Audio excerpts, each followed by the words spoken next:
So I'm just sitting there watching, bro, for 40 minutes, and everybody's moving. Everybody's like everybody has a job. Somebody's pumping them with different medications. Somebody's doing this. Somebody's doing that. We're there talking, and in my mind, I'm just thinking like, here we are in this house trying to save somebody's life, like legitimately save somebody's life, bring them back to life.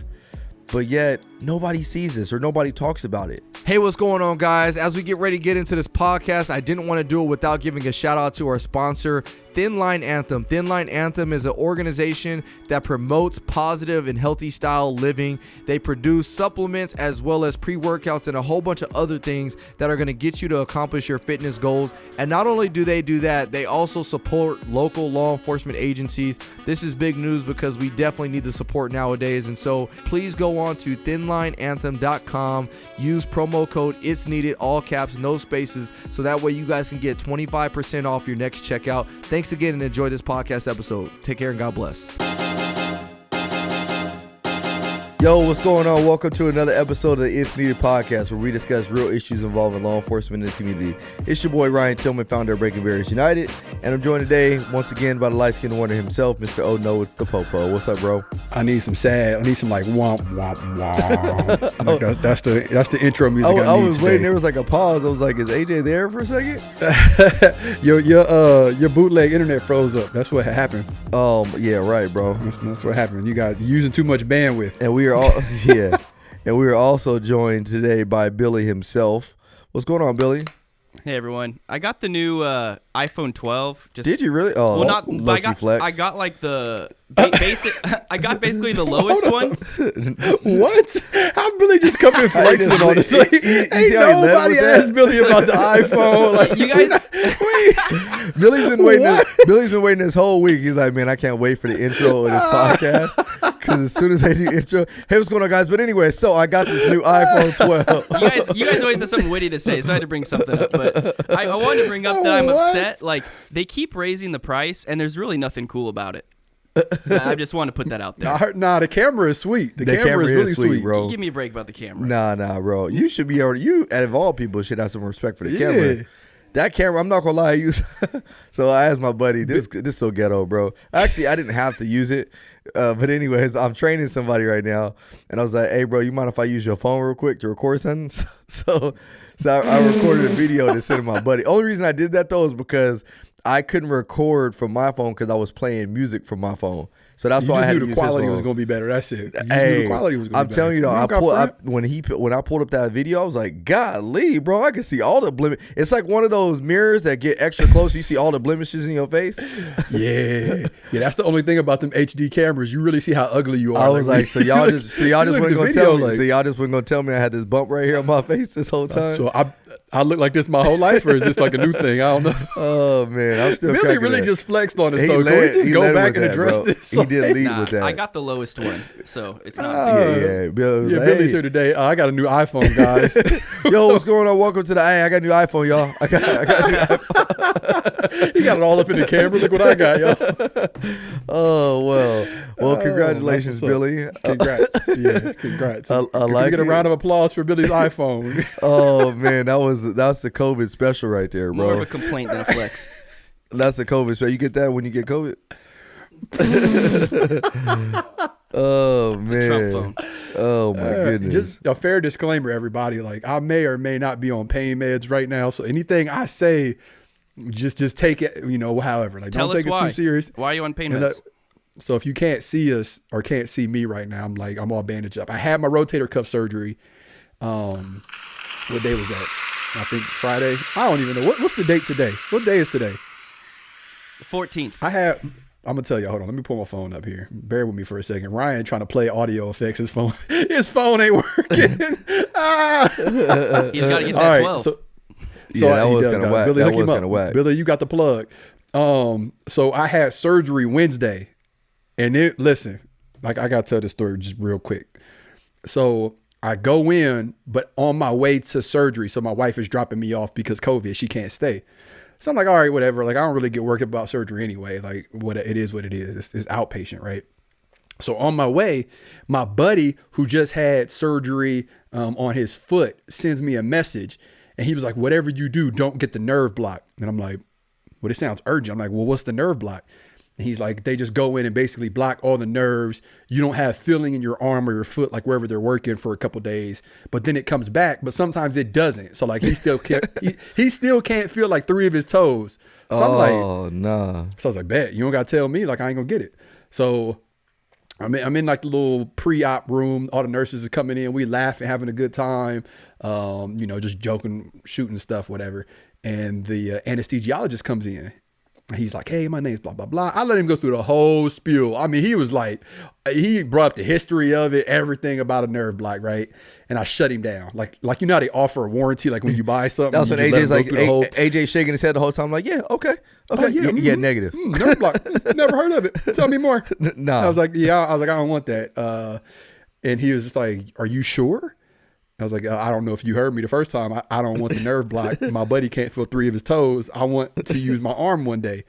And he's like, well, it's a 0.01% chance that you'll have like residual effects. And I was like, well, I could be that. There's still a chance. So I ain't doing it. So you're telling me that, you're telling me there's a chance. You're telling me there's a chance. So, and he leaves and then he comes back with a different doctor. And the doctor, and this is the surgeon, right? So the surgeon is like, hey, AJ, like, I heard you don't want the nerve block. And I was like, yeah, I don't think you hear me clearly. Like, I don't want the nerve block. And he's like, look, I've been doing this for like 15 years and I've only seen 4 people do this rotator cuff surgery without the nerve block. He's like, it's very painful. He's like, so I suggest that you get the nerve blocks. I'm like, ooh, okay, well, you put it like that. Like, you're the expert here. So I'm like, okay, give me the nerve block. This is a true story. I'm not exaggerating one bit, all right? So they leave. I'm thinking it's going to be like a shot. I don't know. I guess I didn't think about it. So the anesthesiologist comes back in and he's got like this younger kid with him. And I say kid, he's like in his early 20s maybe. So he's coming in behind him. I'm like, oh, this must be his assistant. And he introduced him. He's like, hey, this is Brian. He's going to help out with the nerve block today. So I was like, okay, cool. So Brian like starts shaving me, right? I wish I could show you right now. Like all my left pec, my neck, and my arm is just shaving. So like 40-year-old virgin. Like, he down to my elbow. I'm like 40-year-old virgin. He don't know what he's doing. Like he up on my neck by my ear. I'm like, why is he doing all of this? So then he pulls out this needle, and I'm like, oh, well, what you gonna do with that? And he's like, well, I gotta stick it in your neck here. And I was like, in my neck? He's like, that's where all your nerves are. So anyway, I was like, well, are you gonna do it or the anesthesiologist? And he's like, well, I'm gonna do it. And I'm like, oh. So now I'm in a dilemma, right? Do I tell the student, kick rocks, like I don't want you to do it, and him just not learn, or do I like dig deeper? So I dig deeper. I'm like, well, have you done this? He's like, I do this all day, every day. I've been doing it all day, every day for almost a year. So I was like, all right, do what you do. So they proceed to stick this needle in my neck. I'm going somewhere with the story, and you can like see on the screen, they shut my whole left side down, right? My whole left arm is just numb. I can't feel it, can't move it. It's just like not there. It's like a dead arm. So I go through surgery.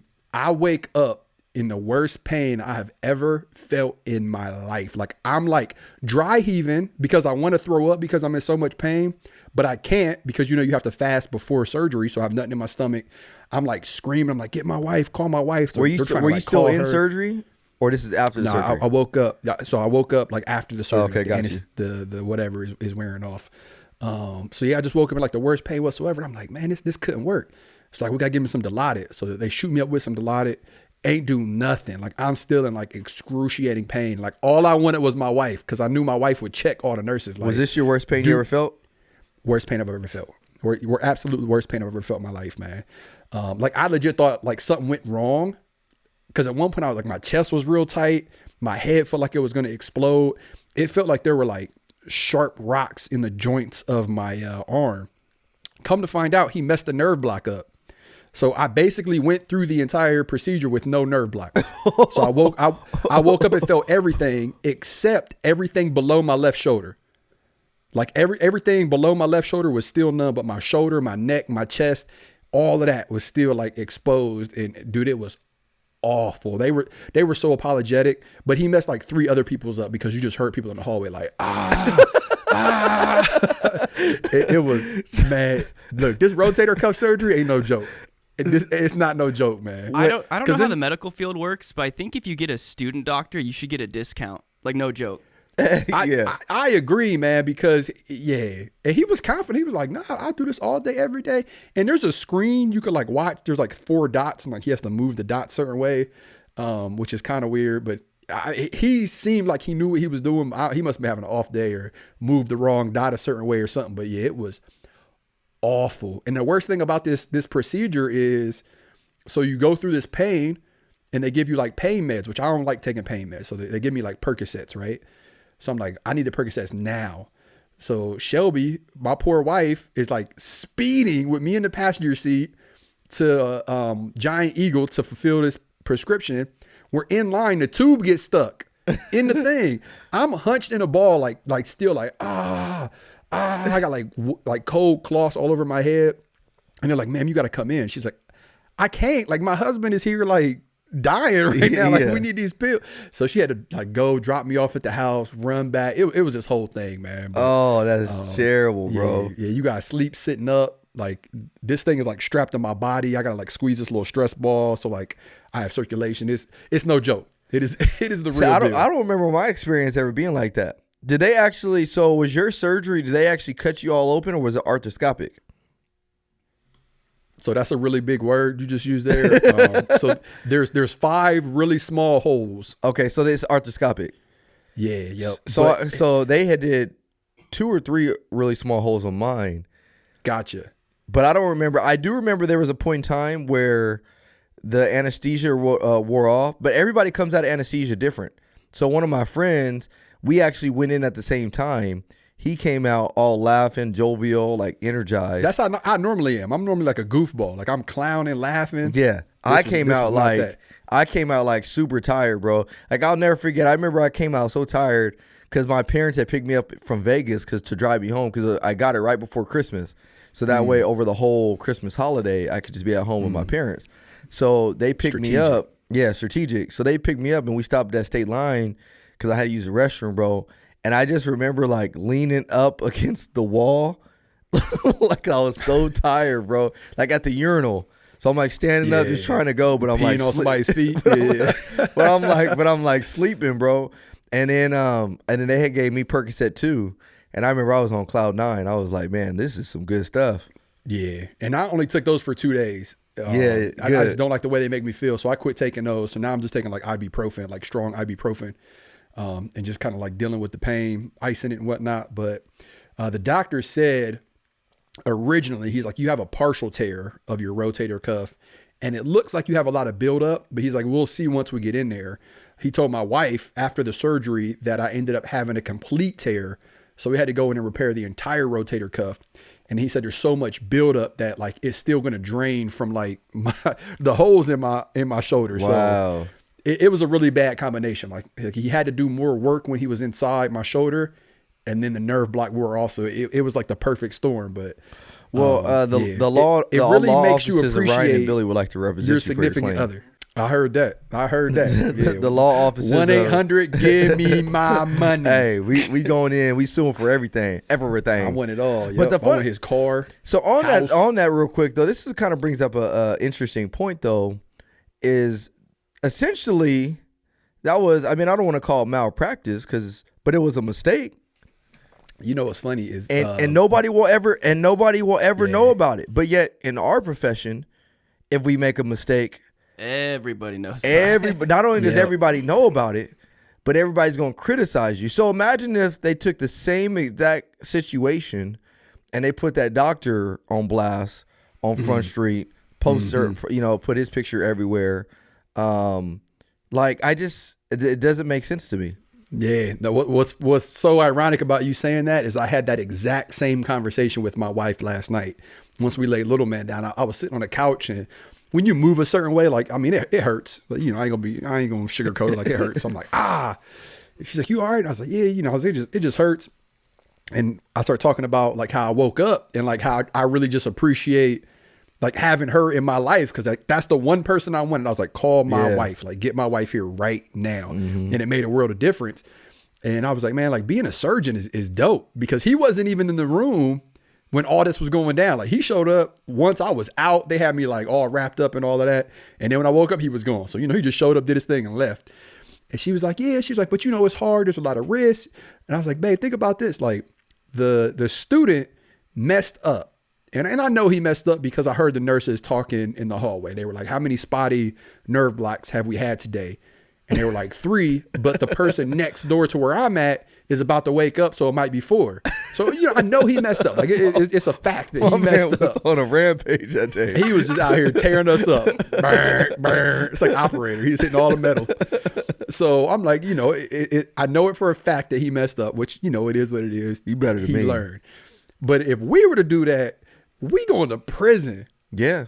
Like we are going to prison. And I'm not even talking about taking somebody's life. Like if we make a mistake, it's on Front Street. It is on Front Street. And that's what's crazy. So, yes. And that's the sad thing is like, man, like it just kind of goes back to this whole conversation of priorities. You know, I was, last night we had another, man, we've been having, dead body calls like no other recently. And I don't even know if it's attributed to COVID, honestly, because I've been talking to the fire guys and they're like, yeah, it's really not necessarily attributed to COVID. We just had, I mean, usually in the wintertime, you start getting a lot of them anyway. But I was one on last night and there's a 57-year-old male and he was, so as we're standing there, fire department was just doing compressions, bro. They did compressions for over 40 minutes, which is a long time because usually they only do it to 20 minutes. And then they just call it after that. But I guess his heart was responding or was trying to respond. So there was like electrical, you know, waves coming out from his heart, which allowed the shock machine to shock him. And so they were like, as long as we keep getting some type of feedback from the heart, essentially, we're going to keep doing CPR. So I'm just sitting there watching, bro, for 40 minutes and everybody's moving. Everybody's like, that's a long time. Everybody has a job. Somebody's pumping them with different medications. Somebody's doing this. Somebody's doing that. We're there talking. And in my mind, I'm just thinking like, here we are in this house trying to save somebody's life, like legitimately save somebody's life, bring them back to life. But yet nobody sees this or nobody talks about it. Like we have heroes out there, so-called heroes, because they have 1 million plus followers on social media. And so now they are a role model. Or we have other role models because they can go out there and, you know, do something, make a YouTube video. And so now they're influential and now they are a role model to people.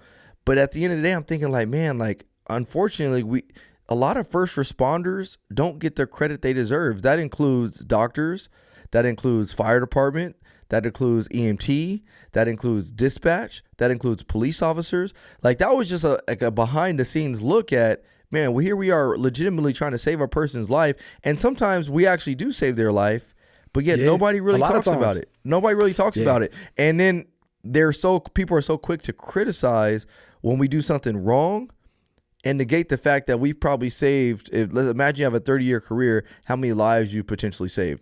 I know I made a post last week, and I got to respond to my boy, Adrian. I made a post last week on Instagram, and it was me and my son on Academy Day. And I was, I just got sworn in. Grayson was, he's probably, 3 or 4 months old? No, yeah, probably about 3 or 4 months old. Yeah, it's crazy. And he just has this look on my face. He's looking at me. I'm super excited. And I can't remember the comment I left, the caption I left, but Adrian was the kid whose life I saved when he got shot a couple years ago. And he was like, I hope to one day be able to share with my son or tell your son how his dad saved my life. Wow. And that was just so powerful for me. And like, it just really resonated like, man, like that's crazy. Like, you know, I was able to contribute to saving his life, but yet nobody ever talks about these things. And I'm not saying that I need people to go around and talk about, hey, you know, we saving lives on a daily, but it's just unfortunate that we get criticized in a lot of the small things that we do, some of the mistakes that we make, and they posterize it to make it seem like, oh, this is just the biggest deal ever. And yet you have somebody that just messed up 4 shoulders or 4 surgeries, and nobody will ever know.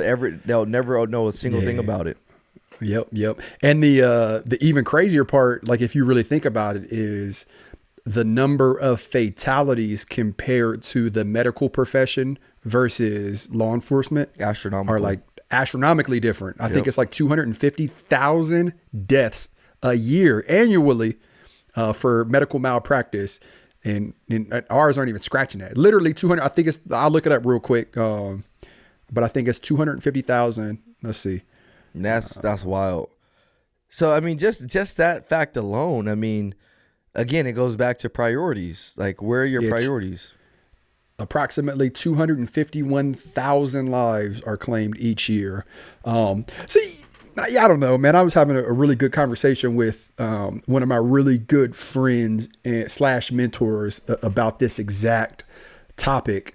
And, you know, he definitely sees things from a different lens than I do. But he brought up a good point. And, you know, I'm man enough to say that, you know, the point that he brought up was very valid. And I want to share that with everyone listening today because it kind of changed the way that I looked at things as well. Is I brought that up to him as well because he called me. There was an incident here in Central Ohio. It's made national news and it's kind of like grown legs and morphed into something that it's really not, or that I believe did not happen. Just, you know, for views and clicks or whatnot, kind of like a majority of these stories do.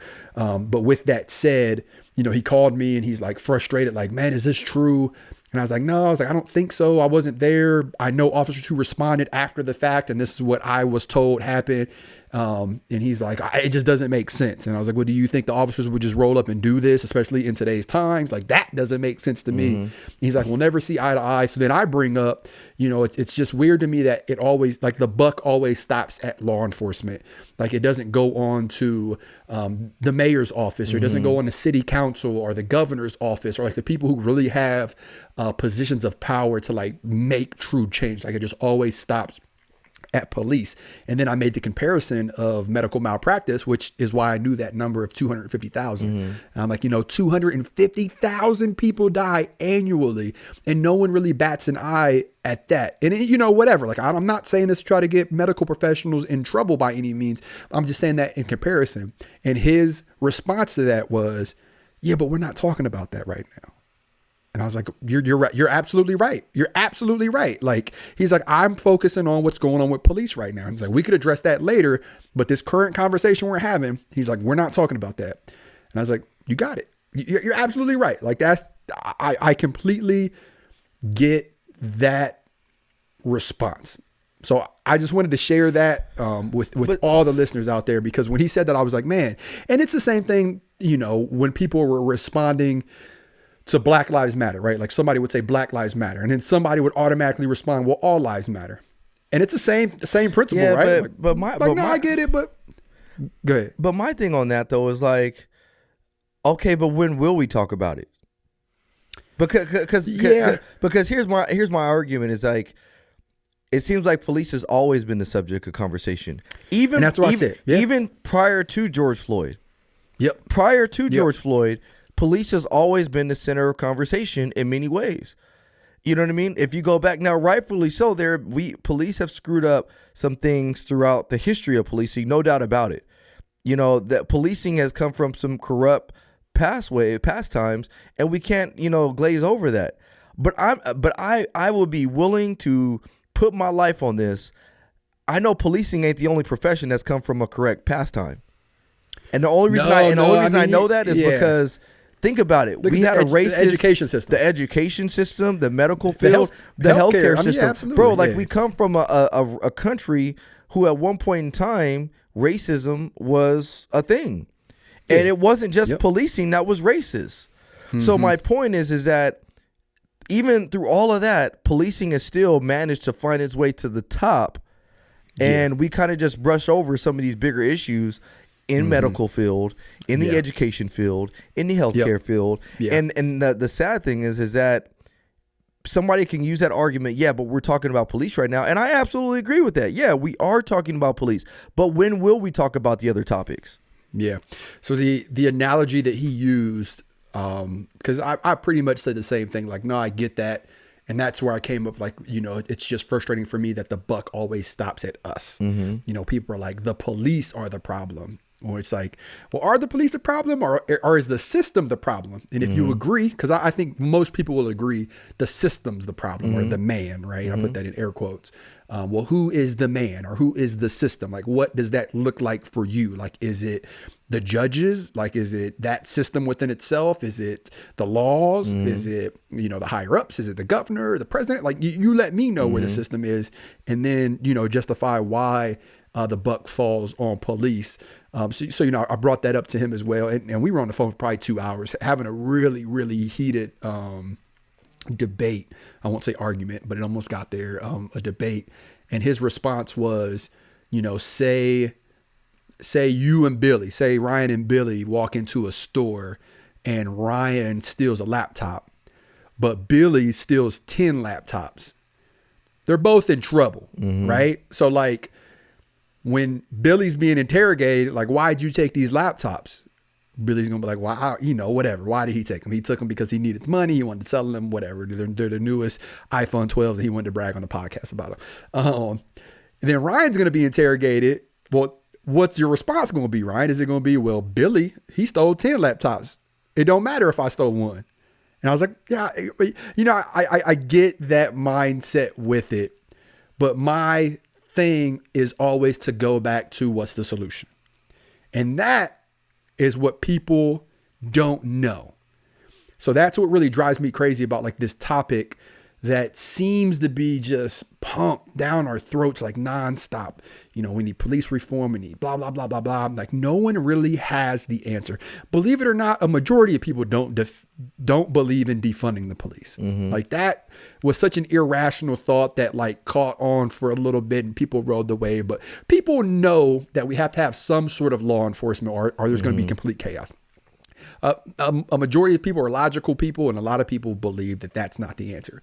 But people don't know what the answer is, or they're not really willing to put forth the effort or the mental capacity to come up with some sort of solution. Therefore, it's just like, well, I'm going to kick the horse. I'm going to kick the horse. I'm going to kick the horse. I'm going to kick the horse. It's like eventually, like, you're going to get tired. And we're going to get tired being the horse, right? Yeah. Like, hey, stop kicking me over and over again. Like, look what that horse doing over there. Like, So I get both sides of it, but at the end of the day, there are still a lot of phenomenal, not even a lot, I would say a majority, 99% of police officers out there are really heroes. And just to touch on that a little bit more, the video that you sent out, Billy, do you have any like backstory about that? The one I sent the Facebook link out to?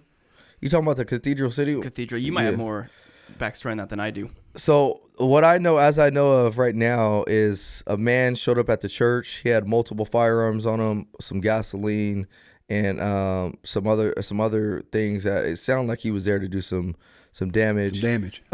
He was shooting the air. Like a Christmas play or something. It was a caroler. It was like a Christmas caroler concert. And now I don't know if he actually shot at people or not.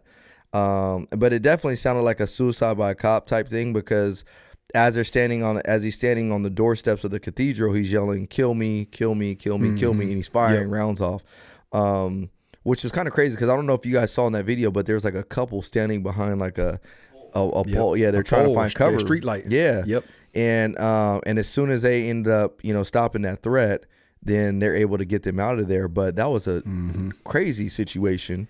And that's the backstory I have. That's where I was going with that video is, when we talk about police officers being heroes and police officers legitimately saving lives with zero recognition whatsoever, that's a prime example. And that was the first thing I took out of that video. I'm watching it. I'm like, man, this is a crazy video. This guy's up on the stairs. It's like a Batman movie. He's got a gun in each hand. He's popping off rounds. He's ducking behind cover. They're firing back. As soon as the criminal gets hit, he falls. And as soon as he falls, the officer closest to the two civilians takes off running, grabs the two civilian, and is screaming at him, go, run, run, run. Like, that was his priority. He's like, okay, the guy's down. I'm going to put myself in danger to get to these two people. I don't even know who they are, but I need to save their lives. And that happens day in and day out. And I'll go out and say this. I would say your average police officer within a 30-year career has probably saved at least one life. Oh, yeah. No doubt about it. No doubt about it. And sadly, you'll get the response that is, well, that's what you signed up to do. Yeah. Which is interesting, you know. That's like a whole other thing, you know, when it comes to not liking law enforcement. Like that response just kind of tells me like where you're at mentally. You know, you have some growth to do. Like if that's your mindset when it comes to, you know, really any profession that risk their lives, you know, would you say that to military personnel? I don't think so. Well, I don't think you would say that to a firefighter or anybody like that. Like that just. That's like the person though that drives a car and gets either seriously injured or dies in a car crash, and somebody saying, "Well, they signed up to drive. They knew the risks that they signed up for when they got their license and drove a vehicle." Right. Like, right. just because I went out and got my license doesn't mean I expect to go die in a car crash because somebody else was driving drunk, which just so happens last week, a 22-year-old female killed 2 parents and left their 3 children widowed or orphaned, I mean, because the girl was driving under the influence of alcohol. 2 parents killed, kids were in the car, they survived, parents dead. She was driving under the influence of alcohol, and now they're orphaned. But nobody would ever go to that family and be like, well, that's what you signed up for when you started driving vehicles. I mean, you know the risks that are associated that come with getting a license. You know that traffic collisions are one of the number one killers in this community, in this society. Yep. And so, but yet you still chose to drive the vehicle. Like, no, it doesn't work like that. Like, yes, like I know that there's risks associated with driving a vehicle, but that doesn't mean that's what I signed up for. And that just makes me, it's just irritating because it's like, that's always your cop out. Anytime I say, man, like no we're pun gonna, intended. seriously, that's always a cop out when it's like we're gonna run towards the bullets, or we're gonna go into some place that nobody else wants to go. Well, that's what you signed up for. Hey, what's up, everybody? I am so sorry to interrupt another phenomenal episode of the It's Needed podcast, but we have to let you know who's keeping the lights on. Thin Line Anthem Supplement brand is a supplement brand created by first responders for first responders. Not only that, but they make amazing products, and they are offering the exclusive deal of 25% off your entire order. All you have to do is go to their website, thinlineanthem.com, and enter the promo code It's Needed. All capital letters, no spaces, and they're giving you 25% off your entire order. Throw some stocking stuffers in there for the holidays and enjoy the rest of the podcast. My buddy was just texting me before we started recording, and I'll just read this text conversation. I gotta like censor some stuff out here. So he goes, "Yo, that blank street barricade was crazy," and I go, "The NYPD one, the one that we were just talking about." Yeah. He goes, "No, fool, ours." So I go, "I didn't know anything about that. When did it happen?" He goes, "Ha ha ha, a year ago, the one where you and I were huddled behind the cruiser for like 2 hours." I'm like, "Oh yeah, I remember now." Like, that's how crazy our job is. Like, we were in a barricade where we were probably 10 feet away from this dude who had a gun to somebody's head and already threw a rifle out the door. My partner was pinned behind a hot tub. And I mean, it was wild. Like, he had busted in this house. It was this whole thing. And we were legitimately barricaded ourselves behind the engine block of our cruiser just in case he came out busting. And we finally ended up talking him out hours later. But it's like, bro, oh yeah, that one. I forgot about that. Bro, 2 weeks ago, I forgot about that. 2 or 3 weeks ago, we had a similar situation. We responded to the next city over because they called for help. A guy that was there doing domestic violence against his family had a rifle, and bro, literally, he started shooting that rifle from the house at cars at police officers that were responding on scene. So they actually called for our Bearcat because they needed one ASAP because 2 of their officers were pinned down. The dude was going back and forth on the second story of his house, so that way any responding officers, he can actually lay gunfire down. So a lot of our officers are pinned down. And what's crazy about that is once that situation is over, what happens? Next day you show back up to work and go do it all again. Sometimes it's not even, that's the crazy part about it. Sometimes it's not even the next day. Sometimes it's the same day. Yep. Because we even talked about that exact thing that day of this barricade, because that happened like towards the beginning of our shift. Yeah. And by the time it was over, it was on the tail end of our shift. But we were like out still taking runs. Like, we were literally dodging bullets 3 hours ago, and now we're responding to like kids playing basketball in the street. Yeah. It's like, wild. what? It's wild. And that's where that mental health aspect comes in for officers, is making sure that our mental health is stable, because we go through these highs and lows. It's like a roller coaster, you know. And somebody described it the best way when I went to this training class a few weeks ago, and they were saying, like, as officers, when you're at work, you are always like on edge. You're always making sure like you are on your P's and Q's. You're not paranoid, but you're exerting all this energy. Yeah, you're exerting all this energy. You're talking to people. You're very outgoing, all this other stuff. And then when you drive home from work, you're like on the down end of that, you know, that roller coaster. And then when you get home, you're now at your lowest end with your family because you're just so exhausted and so drained. And so your family gets the lowest side of you. And then when you go back to work the next day, you start back up that roller coaster again. You're all the way at the top. You're in your highs and lows. You're talking to people, blah, blah, blah, blah, blah. You drive home. You're on the downcline. You're on the downside of it. And then when you get home, you're at the bottom. And the whole idea, the whole concept is, well, how do you balance that out? How do you give your family the top of that roller coaster instead of giving them the bottom of it? And that's what officers are going through on a day-to-day basis, which is when you break it down like that. And there's a book called Emotional Survivor of a Law Enforcement Officer. And if you're listening to this podcast, if you haven't read it, read it because it talks about that. But that's what we need. And that's not what we signed up for. I didn't sign up to give my kids and my wife the lowest of the lows. I didn't sign to give my kids nothing because I have nothing left. And so that whole saying of, oh, this is what you signed up for, it's one of the most irritating statements that I hear when people try to throw that out. And then let me ask you this. Were you gonna say something, Billy? Because it looked like you were getting into it. No, go ahead. No, go ahead, bro. Well, just on that topic, I was talking to someone who's a wife of a police officer, and she was saying they're doing marriage counseling just for, like, you know, like marriage checkups and stuff. And she said he's so on point at work, and he's a leader position, so he's always having to make all these decisions. So whenever he'd come home, he doesn't want to make a single decision. He wants to, like, relax, you know, don't talk, like, don't ask me anything. Like, I just want to be with you guys.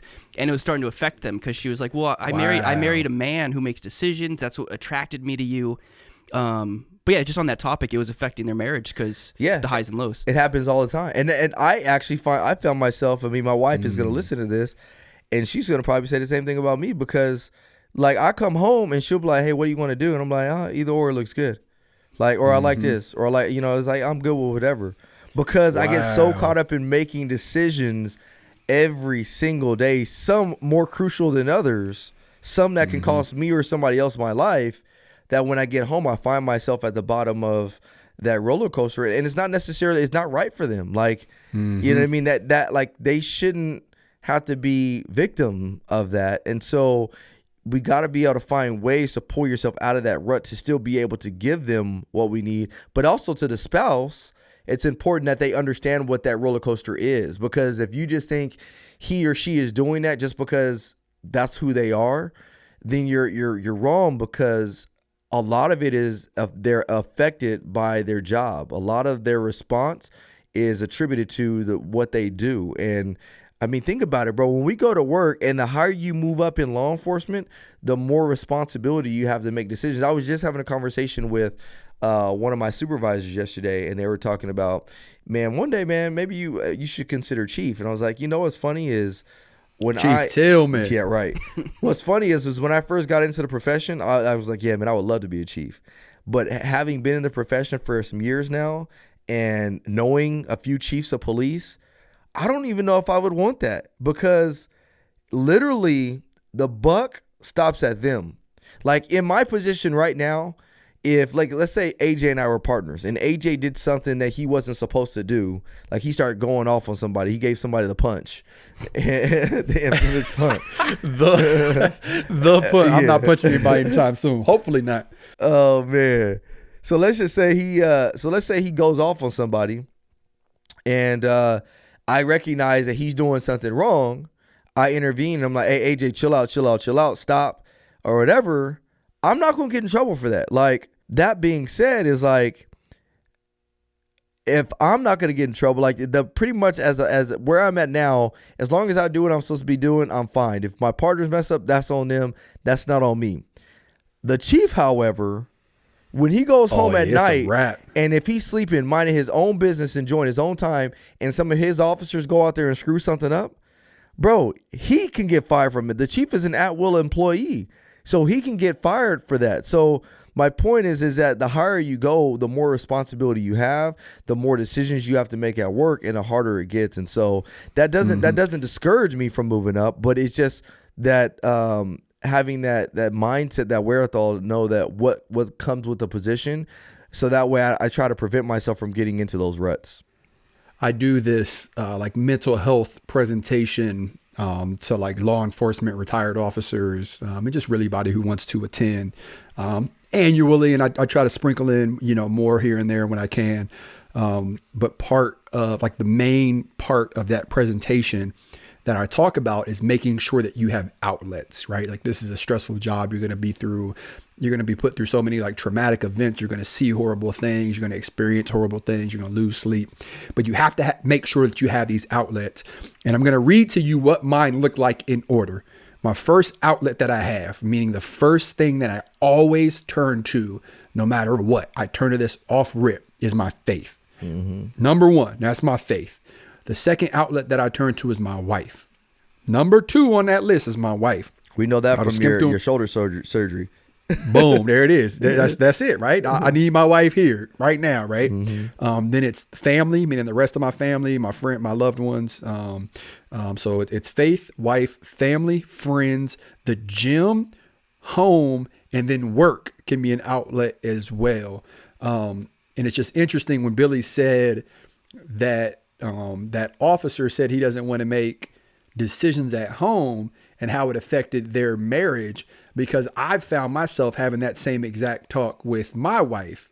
Like, oh, babe, like, I don't feel like going through this right now. Like, I deal with all this crap at work. Like, this is the last thing I want to do when I get home. Like, I've said that so many times to her. And that's really eye-opening, because you have to take care of these outlets as well. Yep. Because if you don't, they may not always be there when you need them. 100. And part of this presentation that I go through is I write all of these down and I put check boxes beside them.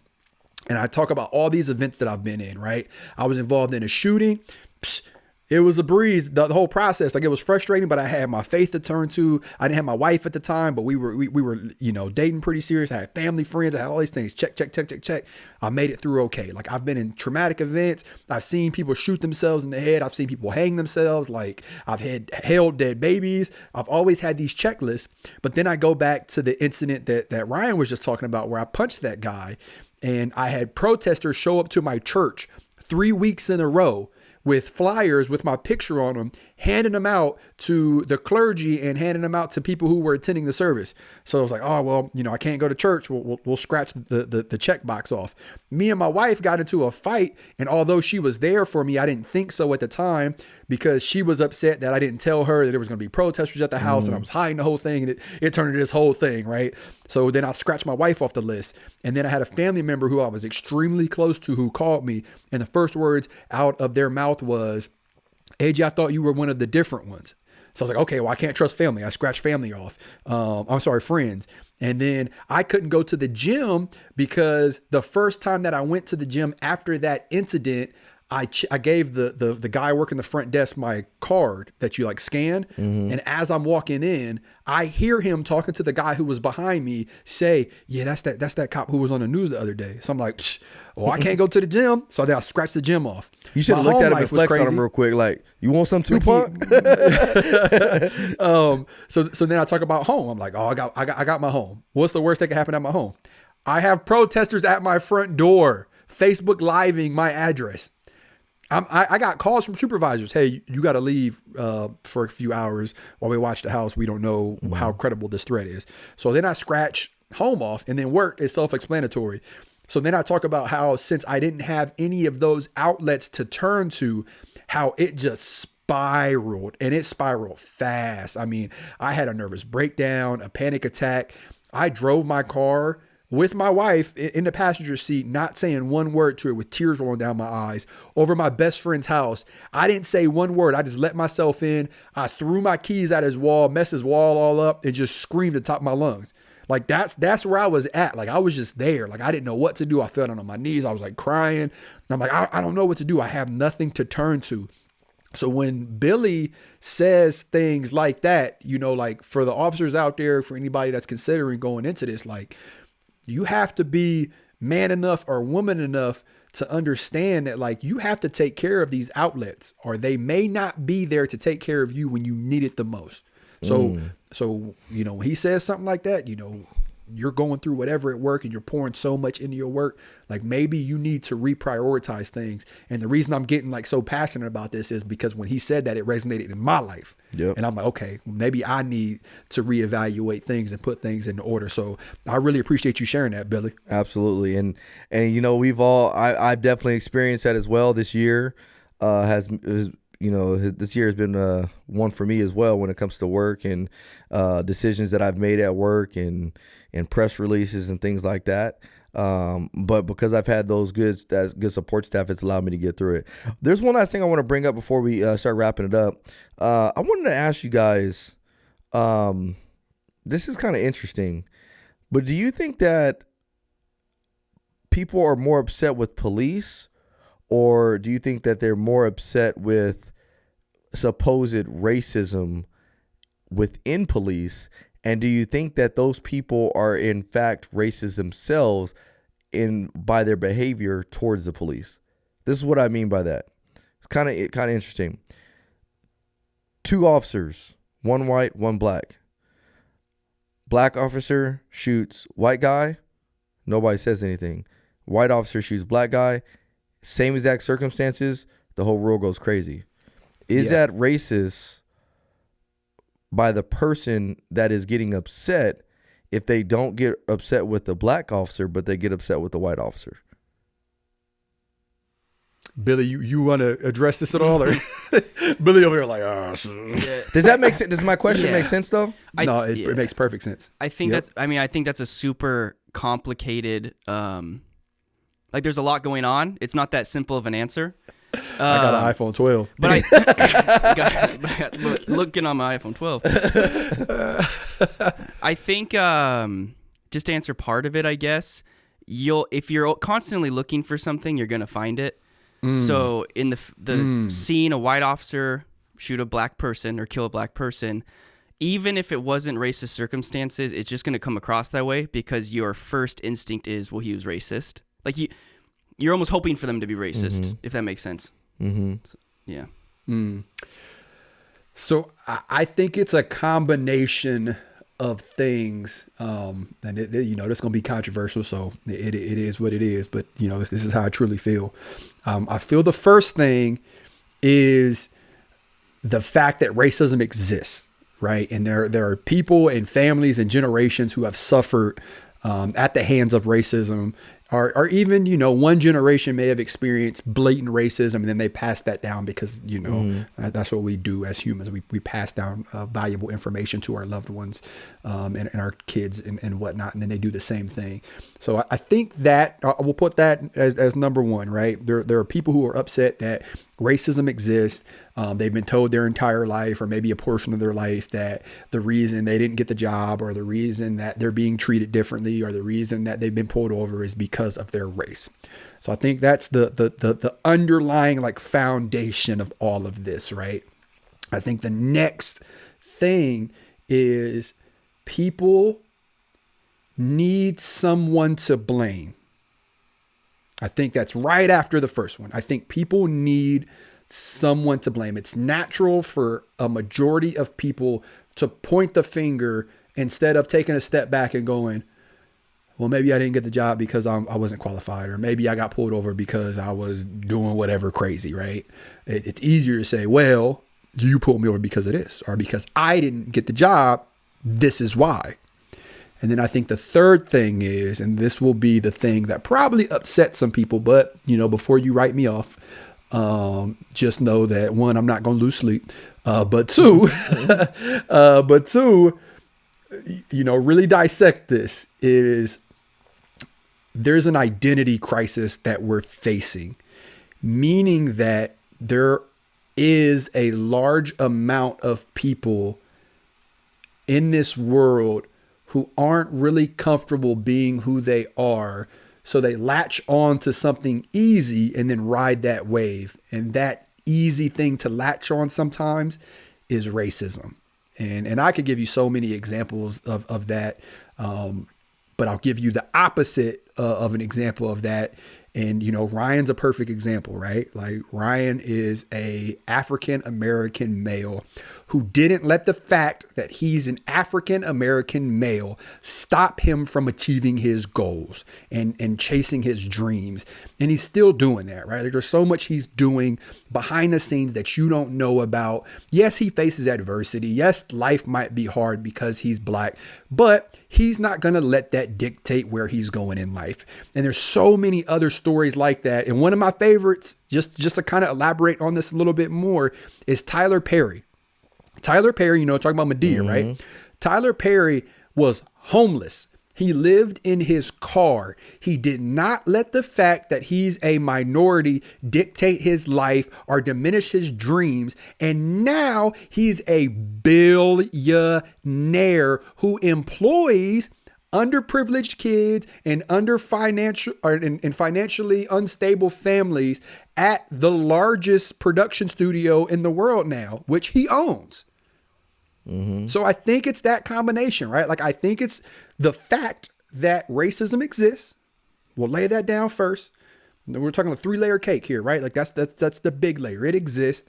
The second layer being that it's easy to point the finger. And then the third layer being that there's an identity crisis, right? Like we are sometimes uncomfortable going against the grain or what seems to be cool.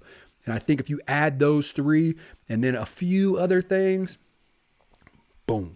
I think you hit the nail right on the head. I was going to actually say that my biggest thing is I think sometimes we give racism too much credit or we give racism too much energy. And what I mean by that is exactly what you said. It's like, does it exist? It does.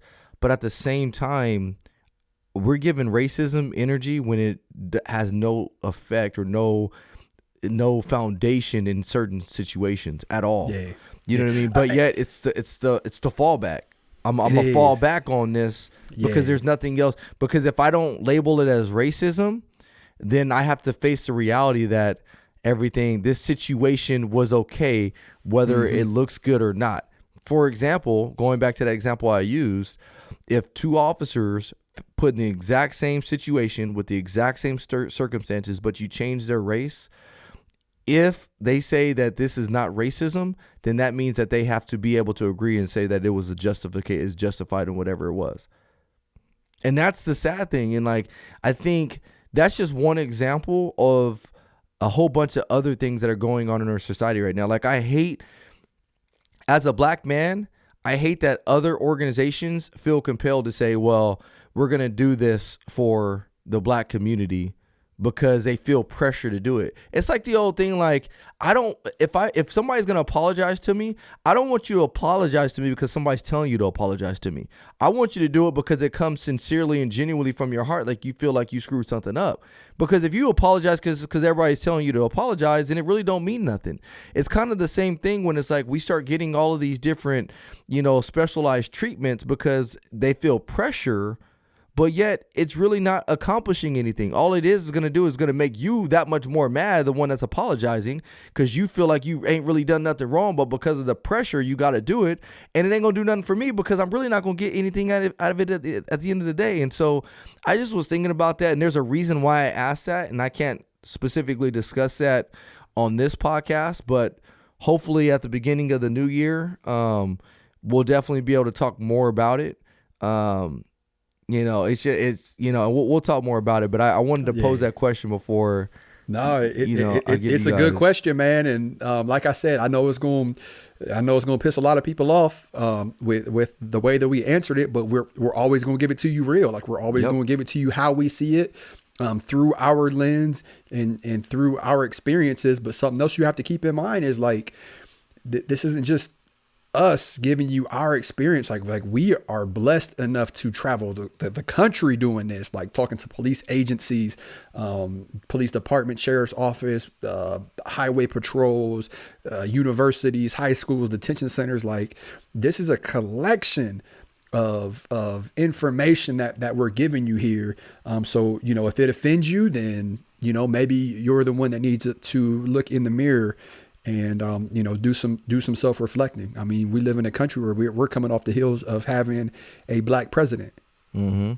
You know what I mean? But yet we continuously go back to, racist this, racist that. And, Exactly. I say this just because I know I'm gonna have to reference it at some point during this week or in the future. I'm not saying that we don't live in a country that's racist or there's not racist cops. I'm not saying that by any means. But what I am saying is that at some point you have to look back and thank God that our ancestors didn't think that way. Yep. Exactly. Thank God Harriet Tubman didn't think that way, exactly. right? Thank God Martin Luther King ain't think that way, right? Like they looked at it and said, you know what? We live in a racist country. I'm gonna do something about it. I'm not gonna complain.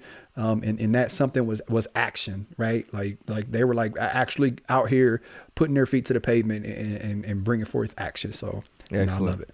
Hey, let's get into let's wrap this up. But Billy has been talking about all week that he has a really good One Has to Go. And so we're going to wrap this podcast up with One Has to Go. Before we do that, I want to give a special shout out to our podcast sponsor, Thin Line Anthem. If you guys are looking to get in shape, start shedding off some of these holiday calories and the pounds and stuff like that, or just want to feel better, want some stronger muscles, need some pre-workout, need a kickstart in your gym workout, whatever it may be, make sure you guys go to thinlineanthem.com, utilize promo code is needed, all caps, no spaces, for 25% off your order. But we really got to give them a shout out because they are phenomenal. We appreciate you guys, and we're blessed to share this holiday with you. And I have an announcement. You heard it here first. I haven't told Billy this. I haven't told Thin Line Anthem this. I haven't told anybody this. But part of my recovery, I'm a document my transformation. I'm a little chubby right now. I got some love handles, some back fat. I ain't been able to work out in 6 months, but I'm gonna document my journey. I'm getting back in the boxing ring, so I called my trainer. We're gonna start training as soon as I can. Hopefully 2021, I could get back in the ring. But I'm gonna do it all through Thin Line supplements. So it's gonna be fun. And I'm looking forward to it. Just to show y'all that it's the real deal. Hey, I've been on it. I've been feeling late. I see you looking a little cock D, little Tiger Woods looking good over there. I'm just saying, a little son. So, hey, let's go. Let's get it with the One Has to Go. All right, one's got to go. We're doing famous trilogies. Movie trilogies. Okay. Oh boy, how am I mess this one up? So Lord of the Rings. Okay. Toy Story. Ooh. Star Wars, the original 3, or The Godfather. Ooh. Okay, I'll go first. Star Wars got to go. But if you get rid of the original 3, everything after doesn't come either. Don't matter. I've never seen any of them, so they got to go. That's where I'm at. So I'm gonna just put this out there. I've never seen an entire episode of Star Wars or Lord of the Rings. Whoa, I seen. So Lord both of the of them got to go. I seen Lord of the Rings. Now that was a good. Billy got this crazy look on his face. I mean, I just have no respect for either of you. we might get some people that want to counsel us off. This might be the council culture over here. Well, I thought this was going to be a little bit harder for you guys, but you guys didn't even care about Star Wars. Billy stayed up all week just like I was excited about this one. He was like, man, I'm gonna have a good One Has to Go. Yeah, I mean, Lord of the Rings. It's a good. I started watching one. I feel like it was pretty good. A lot of people were like, "You got to read the book." The second one, what was the second one? I can't remember, but it was good though. Throwing Pirates of the Caribbean though. I like pirates too. Not Pirates of the Caribbean, just pirates. I like pirates. I like turtles. I'm assuming AJ ain't seen Pirates either. I've seen Pirates of the Caribbean, but I'm not like a big movie guy. Like, I'll just say this. You guys managed your entire life for 30-something years to avoid one of the biggest movie franchises of all time. Billy getting mad. Billy getting upset with me now. Like, I don't know. Like, and we might actually get some bad ratings for this one. Yeah, because they're like some diehard Star Wars fans. Big time. I still get criticized by my wife's family that I ain't seen no Star Wars. And it's to the point now where there's 20 episodes or 20 movies, and they jump back and forth if I wanted to start it tomorrow, I wouldn't even know where to start because there's so many of them. That's it. Yeah. And now I have no desire. I'm too far back. Everybody keeps pressuring me. I don't want to do it. Leave me alone. What one would you get rid of, Billy? Well, I might lose some respect, or people might not like me for this, but I would actually just go with The Godfather, because I think the third one's nobody likes the third one. And just for sheer entertainment, I think it's a little slower than the rest of the trilogies. Even though it's considered one of the best movies ever made, but I think it's a little slow. The Godfather. So Star Wars over The Godfather. That's Billy. That's a We're good learning question. a lot about you with these. One has You to haven't go. even seen Star Wars, so you can't say anything. One has to go. But I've seen The Godfather. That's all that matters. What he didn't tell you is that on his list that he had, but since we told him we shrunk it down to 4, he had Babysitter's Club on there that he wanted to keep, but